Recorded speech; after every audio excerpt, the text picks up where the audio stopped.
کہتے ہیں کہ ایک طوطا اور طوطی کا گزر ایک ویران علاقے سے ہوا۔ ویرانی دیکھ کر طوطی نے طوطے سے کہا کہ کس قدر ویران گاؤں ہے۔ طوطے نے کہا لگتا ہے کہ یہاں کسی الو کا گزر ہوا ہے۔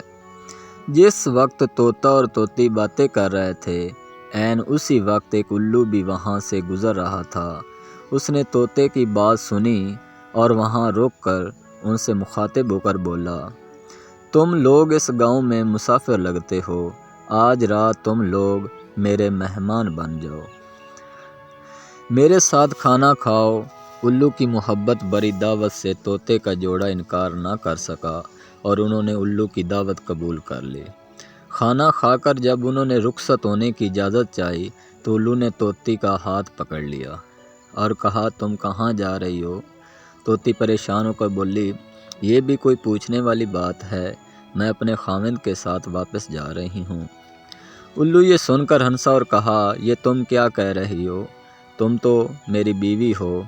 اس پہ طوطا اور طوطی الو پر جھپٹ پڑے اور ان کے درمیان گرما گرمی شروع ہو گئی۔ دونوں میں جب بحث و تکرار زیادہ پڑی تو الو نے طوطے کے سامنے ایک تجویز پیش کرتے ہوئے کہا، ایسا کرتے ہیں کہ ہم تینوں عدالت چلتے ہیں اور اپنا مقدمہ قاضی کے سامنے پیش کرتے ہیں، قاضی جو فیصلہ کرے وہ ہمیں قبول ہوگا۔ الو کی تجویز پر طوطا اور طوطی مان گئے اور تینوں قاضی کی عدالت میں پیش ہوئے۔ قاضی نے دلائل کی روشنی میں الو کے حق میں فیصلہ دے کر عدالت برخاست کر دی۔ طوطا اس بے انصافی پر روتا ہوا چل دیا تو الو نے اسے آواز دی، اوہ بھائی، اکیلے کہاں جاتے ہو؟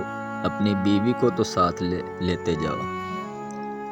طوطے نے حیرانی سے الو کی طرف دیکھا اور بولا، اب کیوں میرے زخموں پر نمک چھڑکتے ہو؟